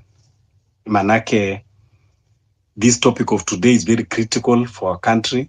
Before we realize hiyo payslip yako itakuwa imekatakatwa na hakuna kitu ya maana naenda kufanya. Teacher. Hey, ni aje na habari zenyu? Poa sana teacher, karibu. Mimi niko fiti. Unajua leo nimekuwa shule na tulikuwa tunaongelea hii mambo ya SHA. Na tukadiscuss sana na nikakuja nikagundua hii mambo ya SHA ni revenue collection scheme. Yaani wameona sasa ni kama kwa NHIF system iwezi waruhusu wapate pesa yenye wanataka kupata. Sasa wameamua watoe hiyo NHIF, badala ya kuangalia NHIF kuirevisit watengeneze ikuwe vizuri, wakaamua kuleta SHA yenye ni policies zao zenye hata sisi wenyewe hatujui. Sasa hizi kuna msee hii mwezi kisha anaanza kunawa, anaanza kutoa akijiinvest. Unajua sasa sisi ndo tutaendelea kuumia. Alafu pia nimegundua, unajua nimejaribu kuingia kwa space ya KOT kutoka jana na imekuwa inanisumbua sana.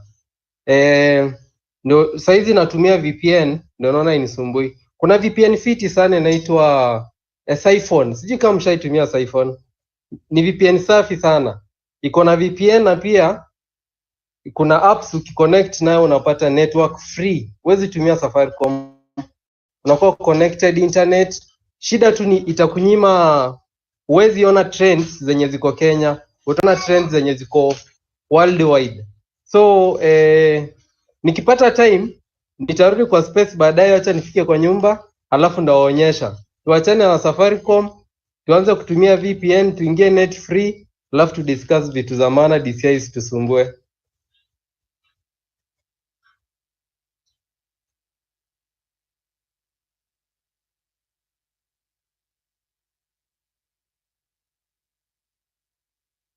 Shukran sana mwalimu.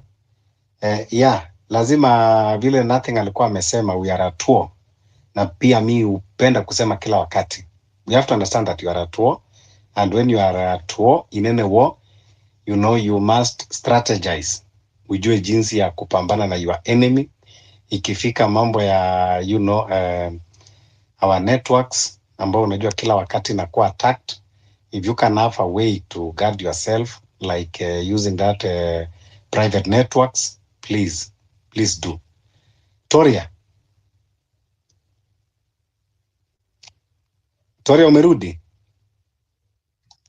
She's still on the listeners. Okay, and on my side inaonyesha ako kwa speakers. Patrick, kindly unmute your mic.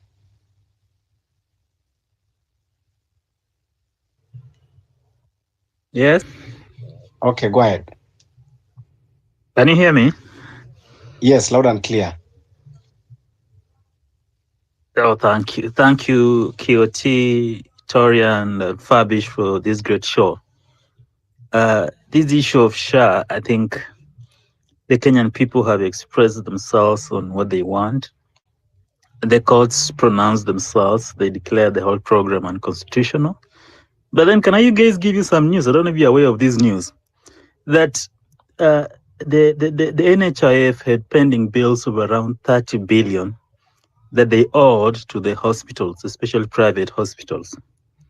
And one of the key demands of the private hospitals was that before they moved to the SHA or SHIF that they are calling it, they wanted the government to settle those 30 billion bills. Now, that is the bone of contention. Today, I read a statement by the the Doctors Association Union, and they were saying this SHA is going to deny services to the Kenyan people. So that's the great challenge we are facing here. William Ruto wants to go down with 30 billion shillings. Why can't we? Because they were having a pending bills of 30 billion. Why didn't they address that issue of those 30 billion that they had not paid out? That was the fundamental issue with this NHIF issue. And that was the problem that they were supposed to cure. Why did we have the pending bills? Where did the money go? The whole issue is about corruption. So you cannot tell us that you want to address corruption by engaging in more corruption. That's not how to solve the issues. If NHIF was corrupt, now they are moving to another very corrupt platform called SHA. And now they're inviting in 104 billion for another system. Did you really need another system? There's a key thing that if things are working, you don't fix them. You just look at the loopholes and fix them. So that's the tragedy we are facing as a people. And I want to tell you this, my dear friends here, that all the policies that William Ruto has tried to initiate, it's akin to somebody trying to stitch an anus when somebody's having a diarrhea. Can that really work? That's what he's been doing. We had the Hustler Fund, you remember, he came up with the funding model. Now there's this issue of JK. Now we have this shift. Anything that he starts or initiates doesn't move. It doesn't work because his policies are not well thought out for the people. He's driving policies that are after enriching himself. And that's why most of his programs are failing. These are the key issues, my dear friends. We went to the streets over the issues of the finance bill. William Ruto has now marked us and he's looking for us and trying to abduct each and any one of us. And he has a secret location where he's taking people. And when the Kitengela boys were released, they were said they were held in a place where there are several other Kenyans who are held in those places. Now we don't know, maybe that was one place they were held. You don't know where the other places are. You saw what happened to Murara. It's just because we were vigilant here online and demonstrated and we followed those Subaru guys. If we had not done that, my friends, I tell you, Murara will not be nowhere. He'll be also among the missing person. I don't know what these guys will have done. This is a regime that is running scared. William Ruto has lost legitimacy. He has failed to govern. He's totally confused. He's just after enriching himself. and he's totally confused. You heard in Parliament yesterday one MP say that now because they're impeaching Rigathi, the president his security has to be enhanced. I can tell you the best security as a president or anybody, if you're in any leadership, is the people. Security is never guns. Let me tell you, the best security you can have as a leader is the people. And the best people who can secure a nation is the people. You know, people think it's the military and the Ruto has the military and the police. I tell you, if today the consciousness of this nation rose up and they said, we are tired, my friend, the people are more powerful than those people in power. The military, the police will have nothing to do because they cannot turn up against the people who are determined. You know, you can't fight a spirit that wants to achieve something. That is the greatest war. Nobody can fight with that. And that is the challenge that we are having in this movement. We need to raise the consciousness of the people to a level when they say, no, we are tired. We don't want you, Mr. President. If 1 million people today march to state house all over this country and they say, we don't want you, no military weapon can stop that. I can tell you, no military weapon can stop that. It's the people, it's the spirit, the soul of the people of the nation when they say, we don't want you, we don't want you. And today I wanted to use this opportunity to let you know that the members of parliament have given us a great opportunity. They are saying that on Friday, they are going around the country collecting the views about the impeachment of Rigathi, the deputy president. Today, I've just sent my views to that parliamentary website and email address and sent my views and told them that if they're going to impeach the deputy president, that motion should be amended to include impeaching the president. I'm inviting you Kenyans here and send this message out to all Kenyans, to all those areas. In fact, this is a very grand opportunity for us. To all those great areas that people will be meeting, I've seen calendar. In Nairobi, it will be at KICC. On Friday, my dear friends, on Friday, suspend all your business, forget about work and ask permission if you're working or close your business. Let us all, if you're in Nairobi, we march at KICC in our millions. We go there and make a statement that when the parliament, they are meeting, they think they'll get a few people. They get there millions of people at the KICC square. We fill that KICC square and say, this is what we want. We come with posters, impeach Rigathi, impeach Ruto. Our message should be simple as that. And then we have people who can go there and share the reasons why both should be impeached. I've given some 3 reasons why these guys should go. William Ruto and Rigathi has violated our constitution by killing us. And they took an oath of office to protect lives and property. William Ruto has formed a secret police that is killing the Kenyan people. That is a serious violation of our constitution by the president. And let me tell you, the buck stops with the president and not with the deputy president. The president is the one who has those instruments of power. And what are the instruments of power is the police and our constitution. He swore to protect the people and using the police to protect us from enemies. But now president has now turned against us. He's killing us. He should be impeached. I want us to march on that Friday at the KICC and make that statement. I want Kenyans who are on this space and in other regions, in other counties, in all those places, the schedule has been given out. Go to those headquarter counties. Let that Friday be a major day for us where we make our statement. In all those county offices, let's march there and state our statement.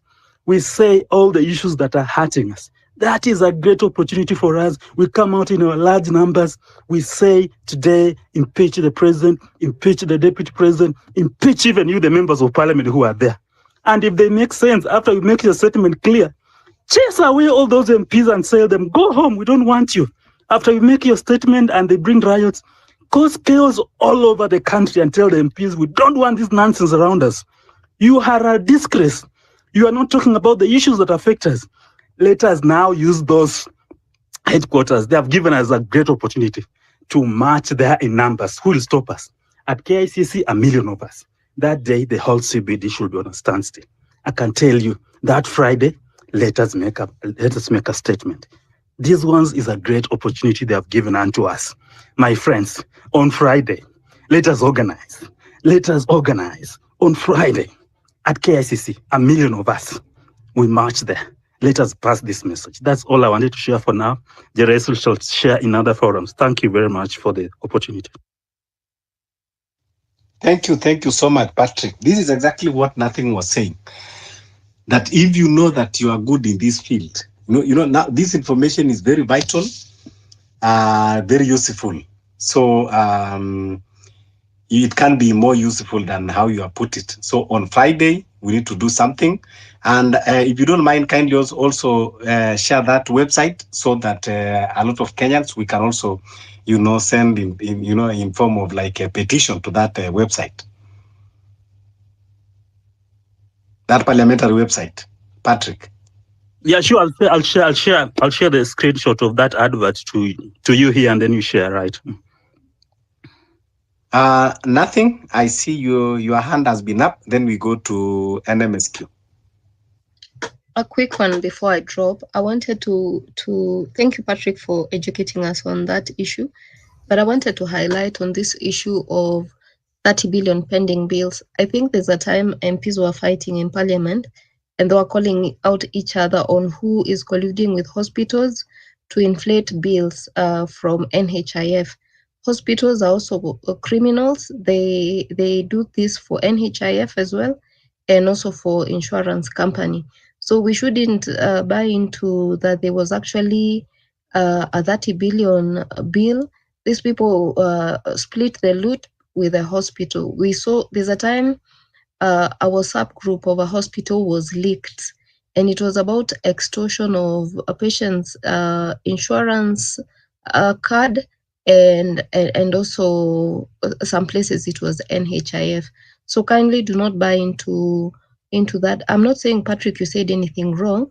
It was a good point to note, but Kenyans don't buy into that. Hospitals have had issues of inflating bills and splitting with these people. Thank you. Yeah, thank you for that clarity. Nothing. And but yeah, but still the backstop at the executive, because we given them the mandate, to manage our country. So whatever is happening in hospital, it is not for us to manage them. If the minister, if the cabinet CS of health cannot, manage the docket that she's given, and if the president cannot manage the CS he hired, that means it is a rot from the government, because if we keep on blaming the smaller fish while it is the work of the bigger one, will not, get it right. So all information. Fabish, it is budgeted corruption. It's budgeted corruption. Yes, that's true. Then, Toria, you wanted to read messages from the comment section. Then we go to NMSQ. Then we go to Farah. Toria. Okay. My colleague co-host. You have a problem with your mic? Okay. NMSQ, then to Farah. Okay, thank you so much. Fabish, is it Fabish or Fabian? Okay, hope everyone can hear me clearly. Loud and clear. Munanisikia? Yes. Okay, thank you so much. Okay, personally, I'll be very short and quick, as always. I won't talk so much about the chief because this is theft in broad daylight. Na munajua this is theft. So my concern is about this, the constitutional amendment bill. And I think mali tumefika sasa, we are not even a banana republic. I don't know what kind of a country we are. Personally, I've gone through that bill from the first page to the last page. And I've known all the various amendments. And one of the amendments is about the function of the Senate, that's the function of the parliament. Another is about they want to change the term, that from the MCA to the president. Now, you guys, you see, we have a very good constitution. A constitution that is self-terminating and a constitution that is self-directing. And I want to refer you to Article 255 of the Constitution, that it's very clear. It has mentioned the ways through which we can make amendments to the Constitution. And there are three ways. One of them can be through the parliament method. The second one can be through what you call the referendum. And the third one, the last one is through what you call popular initiative. Kama mulikuwa careful ile story ya BBI. Now, about the referendum and the parliament. The parliament could change constitution iko under article, I think, 256. But kuna some very specific or what I call special amendments that they need what you call referendum. You know what's a referendum? We go and vote. And one of those is about the function of the parliament. That amendment iko kwa that bill.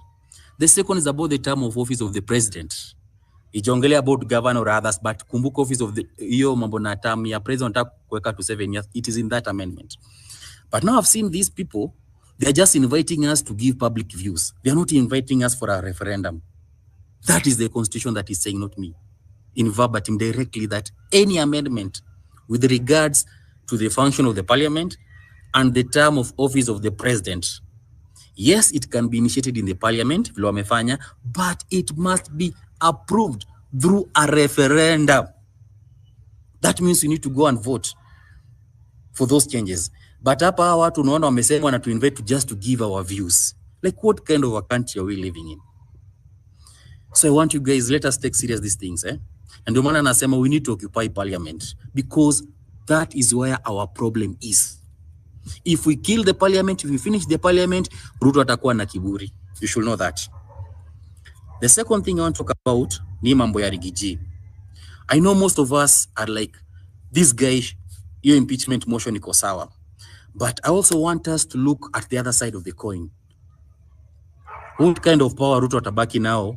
Immediately atakuwa na deputy president. I just want you to think about that. This guy is planning to be a dictator in totality. No wonder things are just happening in this country. No one is caring. The parliament is passing laws from day in, day out that are very unconstitutional. Come here, the amendment bill to the constitution. No one is caring about it. We are here talking. Yani, squeeze to tuongea kwa hizi spaces until we are tired. We are totally tired.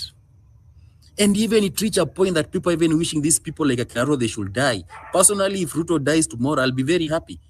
Hiyo siku sijui nitafanya, lakini I'll be very happy because these people, they are killing us. They have killed our dreams in the universities. They have confused the education sector right now. People are confused. The second confusion imeleta kwa health sector. And I can tell you, in the next 2 or 3 months, the same problem the education sector is facing is the same problem the medical sector will face, the health sector will face. And for them, they don't care because our insurance expensive. They don't depend on this shift. Wanakwambia Ruto does not depend on this shift. These people, they have very expensive insurance premium for their kids and everyone. And we are here watching. Tunaongea, hawataki kutusikia. The best they can do is just to harass us. Wakuja online, wakuja try kuhack and they try to infiltrate through our space and make it difficult for us to raise our voices. And I can tell you, Kenyans, if we cannot rise right now, trust you me, because when this person gets absolute power, and I can tell you people, we may be celebrating that Gigi is going to be impeached, but trust you me, it's going to be to give Ruto what you call absolute power. And that is their plan. And it should be a warning to us. Ile jana, I was watching that impeachment motion wakati ilikuwa inakuwa presented before the house. All the MPs, hadi wale wenye wakujangi, they turned up in nice suits, ready to butcher us through very inhumane laws. As we reject Nhif, we should also reject this constitutional amendment bill. And the only way we can reject it, bro, and sisters, and brothers and mothers and whatever, and grandmothers and girlfriends and wives, occupy that parliament. If we can't show them that we are indeed serious, don't do this, they'll continue doing it. Because you'll realize, after ile maandamano yetu, ile occupy parliament, they behave like we have, yani nikaa tumwatisha. But things, the more days naenda, the more things are getting worse. Because these people are married to their comfort zone. They know we can't do that again. That's their thinking. And to make it more worse, ndio hiyo sasa wanataka kutoa deputy president. That means the office of the president itabaki to only one person. according to the constitution. You know the reason why tulikuwa na constitution, kitambo they used to call them the vice president. And the problem we had kitambo, the president could wake up today na aseme wewe toka na uende. I don't know, Kibaki alitry kuvuta more than 20 VPs or I don't know who. This problem, the constitution came to solve this problem. But Saiz Ruto is trying to tell us he doesn't care about the same constitution. Because how can you, I mean, like, I don't know what I can say. The opposition is about. Look at Akina Sifuna, there's nothing they're talking, they're no longer vocal. We are on our own. Sisi watoto wa mama mboga, watoto wa boda boda, we are on our own. That is a fact. That's a fact.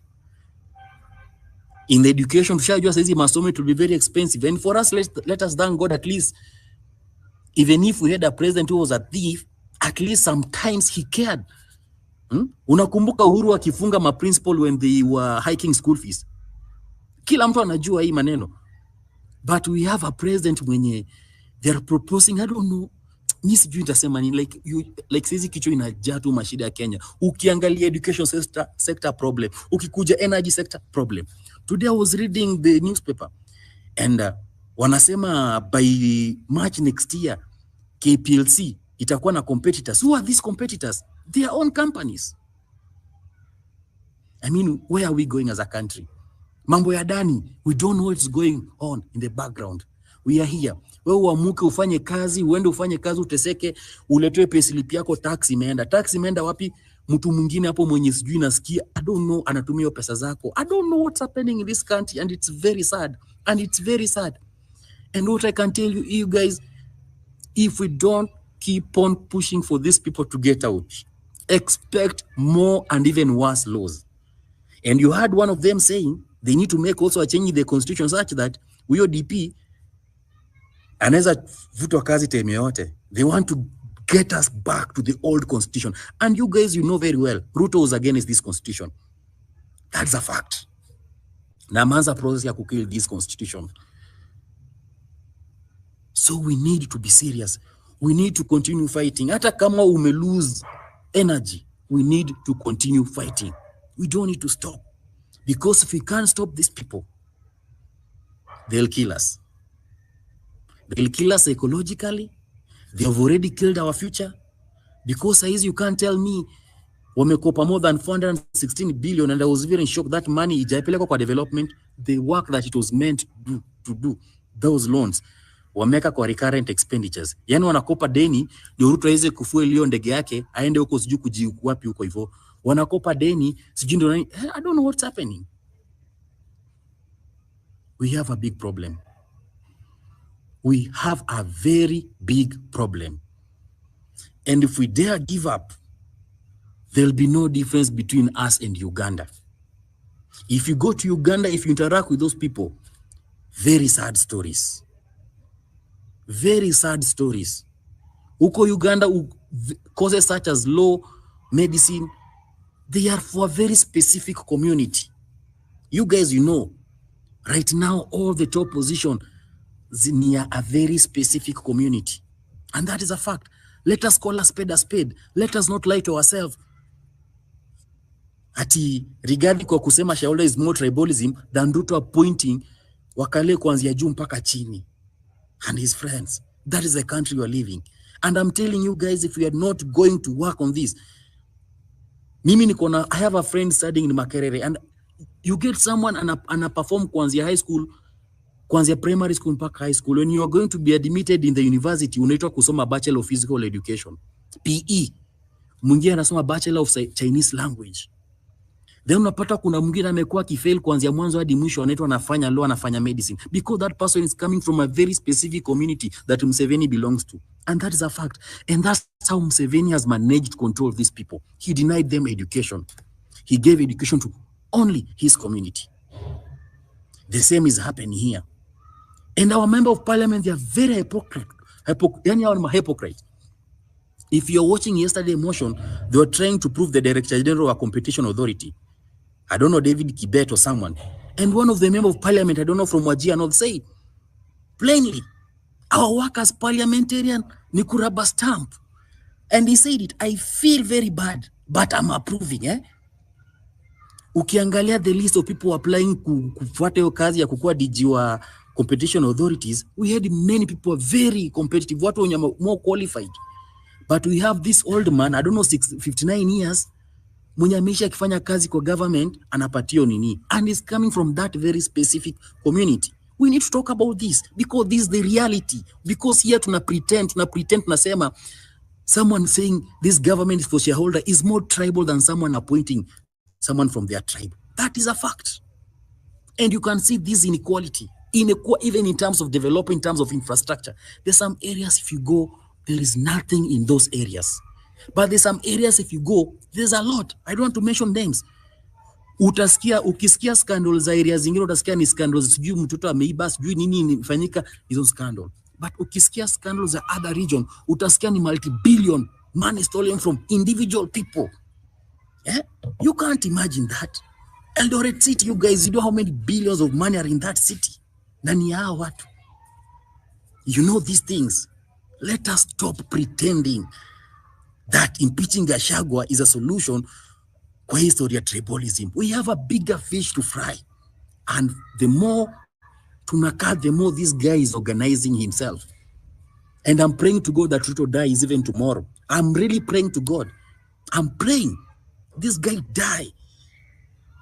We get another chance. Because it's very sad. You've struggled kuanzia mwanzo. Yani, those guys who are doing law, they can tell you saizi ukikuja the Council of Legal Education. I mean, tunaenda mahali pabaya. Tuko mahali pabaya kuliko jana. BN said that. And trust you me, the more time goes, the more this guy is becoming a madman. The more this guy anakuwa, I don't know what I'll say, but this guy is becoming more stupid day and night. There is not even a single project in your alliance imekuwa successful. From the Hustler Fund to shift to nothing. Like you have nothing, like there's nothing you can tell me that this guy has done in Yemefanya. I don't know what I can say. But if you sit down and rethink, it's because some of us believed in him too early. He was a darling of every person, a hustler. But people avoiding the reality, this guy is not a hustler. And your man nawaambia, and I want to warn you people, and I want you to listen to this point very carefully. Let us not be too easy to be convinced by anyone right now. Vile tulisema, our movement is so liquid and formless, let us remain like that. Because you can't tell me in the last 4 years, Ruto was like the savior of us. Everyone was here. Personally, I did not vote for him because I knew him. But everyone was here shouting day and night, Ruto, hustler, hustler. A man who has done nothing. Here he is. And this guy is going to take over everything. Amemalizana na education sector. He bought all the student leaders. Very stupid. And I always say those student leaders, they must have a crack on their heads. Hatunafurahia because umekuwa kwa Kenyan Gazette. Are you fucking stupid? Una risk the lives of everyone. And if you are a student leader here, or if you are a university student, your silence is killing you, your children, your parents, and everyone. Because they'll struggle paying that expensive fees. Utatoka hapa nje hakuna kazi. What a travesty. What a sad story. Na ndio maana nikasema, there is only one solution to this thing. You see, if you read the book, that three strategies of war, Robert Greene says, these politicians or the society has always prepared us for peace. Unaambiwa, we don't go to the street, biashara itafanyika. Don't start this war. Si vizuri. The society has prepared us for peace. It has never prepared us for war. And what we are having right now, we are having a war. And trust you me, when you are in a war, sometimes becoming violence is the only solution. Kuingia kwa parliament is the only solution. Otherwise, tutapiga kelele. Na ukiangalia Morara saizi, and I don't know if this is my personal observation, all the media, they have branded him as an activist. Activist Morara, activist, activist. You guys, do you know who's an activist? Is a someone who just make noise kuanzia January to December with no results. That's a lie. That's what they want people to That's believe. a lie. That's a lie. Activist. Mtu akipost kitu anasema, ukiangalia media they want to put us as activists. They don't want to put us people who want to please kindly land. And I'm very sad. We are not activists. We have the Provident Fund. These things, they are the same. So why should they deduct some people the same amount and they serve the same purpose? Again, we have the insurance called AON, Minet, and we also have the NHIF. So what kind of the system are they advocating? So why do we have the two medical covers and they serve the same purpose? Thank you very much. But let us think most precisely on the forceful thing of Nhif and Sha to the Kenyans. Thank you very much, and God bless you all. Thank you. Smack, are you there? Smack. Yes, I'm here. Okay, kindly go on. Yes, I have some few things to put across.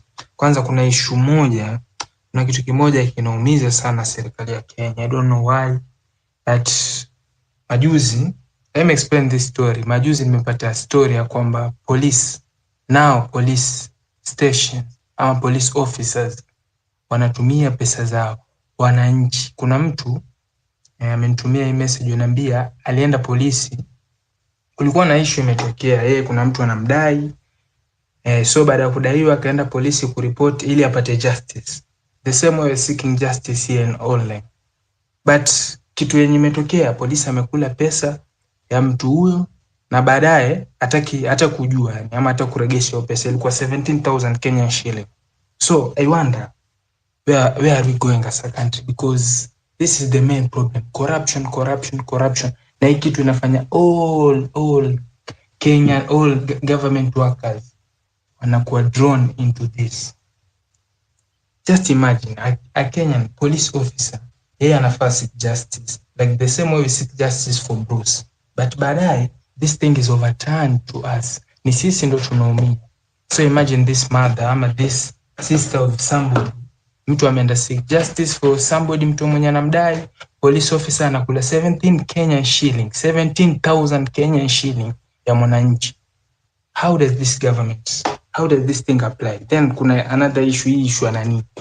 I think like they're turning Kenya into a business enterprise because walianza private university, hamna issue za nani za basa, hamna issue za nani scholarship, wakatupea loan. Wakaja public sahi, hamna issue za nani za scholarship, wanatupea loan. Sahi wametana NHIF into SHAF. Where are we going as a country? We the youth, we need to amplify our voices. We need to speak, comrades.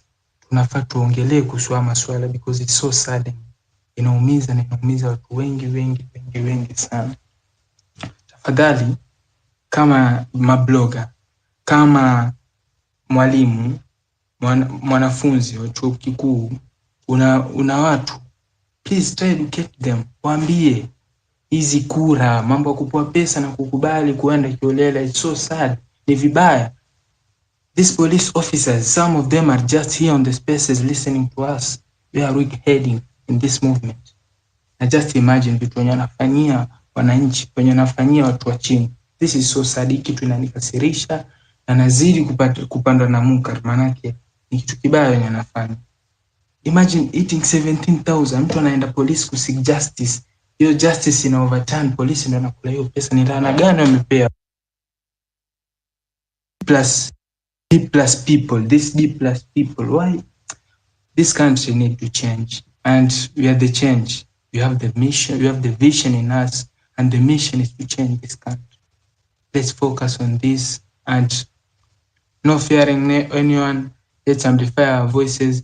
Justice for Bruce, justice for anyone who is mwenye anafinyiliwa na serikali ya Kenya. Maanake hii kitu imeniumiza sana. Imagine somebody seeking justice in a police station. Hii kitu, yani story imeniumiza. imeniumiza sana. And for those few remarks, thank you.